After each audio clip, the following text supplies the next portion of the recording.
nome é Bernardo, sou vice-presidente sênior da Brookfield Asset Management, membro do comitê jurídico do GRI, e estou aqui hoje com o Augusto Martins, responsável pelos fundos imobiliários do Credi e hoje é Managing Director do Patra. A gente viu vários fundos recentemente usando a estrutura do Seller Finance, apropriando do ativo de 100% da receita no início, mas com compromisso de pagamento a prazo.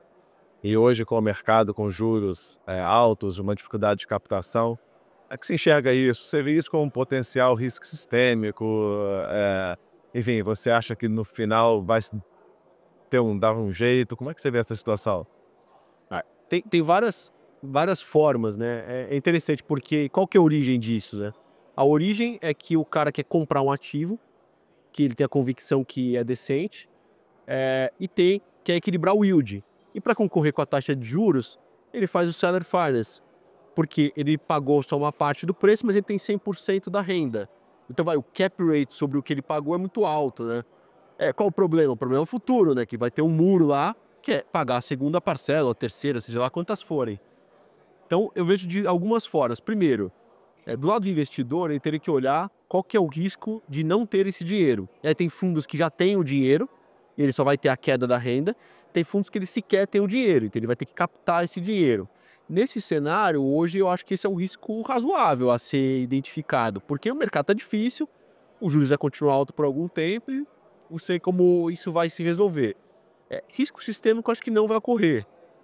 Acho que os players, no final das contas, ele pode alavancar o portfólio, mas assim, o risco de preço, isso vai existir, porque a hora que a renda cair, o mercado pode eventualmente reagir de uma forma ruim. Agora, eu como gestor, como que eu olho isso? Eu olho duas coisas separadas sempre, preço e estrutura. Então, eu sempre olho o ativo com preço, assim, quanto eu estou pagando sem RMG, sem seller finance, sem dívida, e se aquele preço é razoável ou não. Acho que é o que vocês fazem na Brookfield.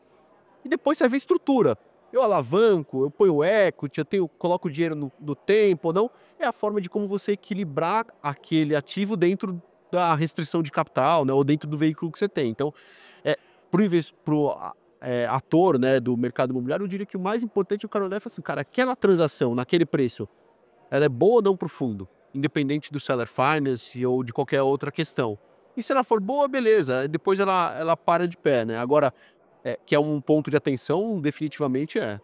E hoje a gente vê no mercado um mito, uma lenda, né, de que ninguém faz emissão de novas cotas a um valor abaixo do patrimonial.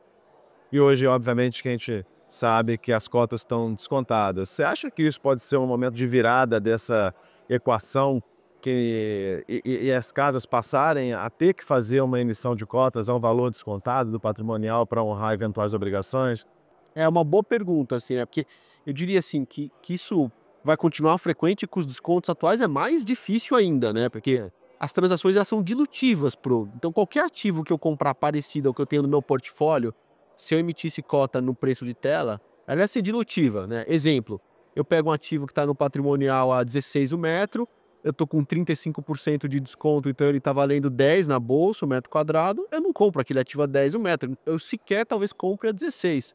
Então, assim, se eu fizer uma emissão, ela vai ser dilutiva. Agora, o teu ponto é interessante, que é a obrigação de, né? Ou seja, eu não tenho opção, eu preciso ter o dinheiro, senão o fundo fica numa situação financeira delicada. Eu acho que essa vai ser uma barreira meio intransponível. Eu acho mais fácil o gestor, eventualmente, se alavancar. Ele pode, né? Ou vender o ativo ou um outro ativo para equacionar do que ele fazer uma emissão nos níveis de cota agora, que esse sim acho que seria muito ruim para o investidor. Não. Puxando um pouco para o meu lado jurídico, como representante de um investidor estrangeiro, acho que concorre com capital para o mundo todo, acho que infelizmente, acho que a gente fala muito do custo do Brasil e parte desse custo do Brasil, acho que na minha opinião, vem um pouco da insegurança jurídica. Queria saber um pouco a sua opinião sobre isso, como você, no chapéu de gestor, lida com as incertezas e com a insegurança jurídica que infelizmente a gente ainda tem que conviver em alguns casos aqui no Brasil, nesse cenário imobiliário. Na parte imobiliária pura, vamos dizer assim, locação, contrato de construção, eu vejo que isso não é um problema hoje, pelo menos na nossa. A gente já teve questionamento de contrato BTS, né, a história lá do artigo da lei, não me lembro qual é o 54. 54A, nunca foi um problema, a gente teve a manutenção dele. Onde eu vejo problemas na insegurança jurídica? Um é o tributário, que vira e mexe, você tem um auto de infração, que é muito difícil de discutir o mérito, em valores. Zoado. É isso, em valores que eventualmente nem refletem a discussão do mérito.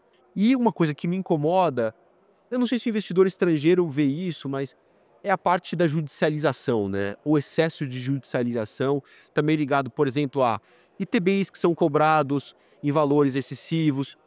A prefeitura, não só de São Paulo como de outros lugares, que eventualmente está querendo cobrar um IPTU acima do razoável, você tem que judicializar. É uma obra que você tem um terceiro ou um quarto, né, que vê ali o incorporador e te coloca no polo passivo de uma ação que sequer faz sentido. Então, essa parte de judicialização, né, os prazos. E os prazos que você tem para resolver, por mais que você seja coberto de razão, só de você estar envolvido e o tempo que você demora para resolver, por si só já representa um problema. Outro dia eu vi, conversando com um tributarista, né, famoso, ele conversando assim, falou: Augusto, dependendo do tamanho de problema que você tiver, toma cuidado, inclusive, com o depósito judicial. Contrata um seguro, porque o ponto dele eventualmente, você vai ganhar a causa e você vai ter o risco de não reaver o dinheiro do depósito judicial num tempo razoável. Ou seja, o dinheiro é teu, né? Está depositado como garantia só. Então, essa parte da judicialização, eu diria que é muito difícil. Eu me lembro, né? Você comentou na minha época de Credit Suisse, e eu lembro eu discutindo, a gente questionou uma base de cálculo de TBI, e eu me lembro como era difícil explicar para um cara sentado em Nova York que era normal aqui no Brasil você judicializar a cobrança do imposto contra o Estado, né? Porque lá, assim, você judicializar, você litigar contra o Estado é uma coisa difícil, né? Que você não é meio intransponível, né? E aqui é comum, né? Então, essa parte eu diria que é difícil mesmo. Legal. Augusto, você acha que tem alguma mudança, alguma coisa que poderia... A gente viu algumas evoluções recentes na regulamentação da CVM, de fundos poderem dar garantia, que era, enfim, algo que impactava um pouco a possibilidade de se alavancar. Mas ainda assim, acho que a gente convive com uma legislação, uma regulamentação um pouco engessada. Tem alguma coisa que você gostaria de ver de alteração para incentivar ainda mais o mercado que vem crescendo? Do lado do CVM, eu diria que a regulamentação está melhorando ano após ano. Eventualmente você tem uma discussão de poderia ser mais rápido ou não, mas eu não vejo nenhum retrocesso. Do lado legislação, no caso de fundo imobiliário, tem uma questão que é a Lei 8668 e essa precisa ser reformada. A gente, inclusive, já tem uma discussão antiga, já de 5 anos com o governo, para permitir a recompra de cotas, é uma das coisas, para colocar a figura do gestor imobiliário do fundo de tijolo, que é uma coisa ainda não verificada, né? Então, por exemplo, que assina uma escritura é o administrador, não é o gestor. Então, essa parte acho que está bem endereçada, é uma questão de tempo. Eu diria que essas questões mais recentes, né, são os gastos, reforma tributária, tiram o foco do Congresso nas questões que são de avanço, né? Então, em algum momento corre. Agora, o sonho é que um dia em fundo imobiliário o investidor pudesse integralizar o seu ativo no fundo imobiliário sem recolher ganho de capital, postergando o ganho de capital para quando ele vender as cotas. Acho que isso seria uma destrava de valor, de tamanho da indústria de fundo imobiliário, assim, violenta. Isso aconteceu no México, aconteceu nos Estados Unidos, em alguns lugares da Europa, mas isso acho que está mais por sonho, acho difícil de ocorrer. Augusto, acho que terminando aqui a nossa última pergunta, acho que a gente muito critica o mercado, as taxas de juros, a dificuldade, mas fato é que acho que a indústria de fundos, especificamente a indústria de fundos imobiliários, ela tem se mostrado, a longo prazo, resiliente, com resultados positivos, com menor volatilidade comparado ao mercado de renda variável como um todo. Então, acho que a gente, no final do dia, ainda tem um ambiente, né, um histórico, uma perspectiva que pode ser favorável. Puxando um pouquinho aqui o olhar mais otimismo, ainda que nesse momento de dificuldade, o que você tem de dica, o que você teria de sugestão para aquele investidor que está na dúvida, entro, não entro, é bom, não é? O que você acha? Você acha que no final do dia é um mercado resiliente? Então, qual que é a sua dica para quem quer entrar aí nesse mercado e que ainda não teve a coragem até hoje? Eu diria assim, sem sombra de dúvida, o cara que alocar dinheiro na indústria, né, e aí obviamente tem que fazer uma seleção de fundos, vai ganhar dinheiro.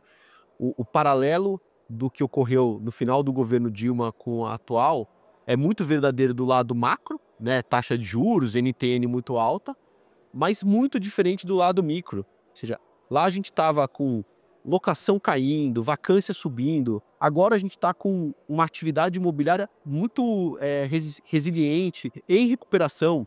Você pode falar, o preço de locação do escritório na Berrini podia estar maior.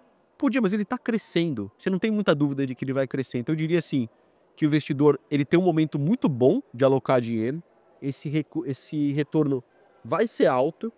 Obviamente, quem não deveria alocar dinheiro é quem está olhando curto prazo. Um tiro de 1 ano, acho que não. Fica no DI que tá ótimo, né? Agora você tá olhando 3 anos, tá olhando 5 anos, não tenho a menor dúvida que você está num momento bom, de fundamentos bons.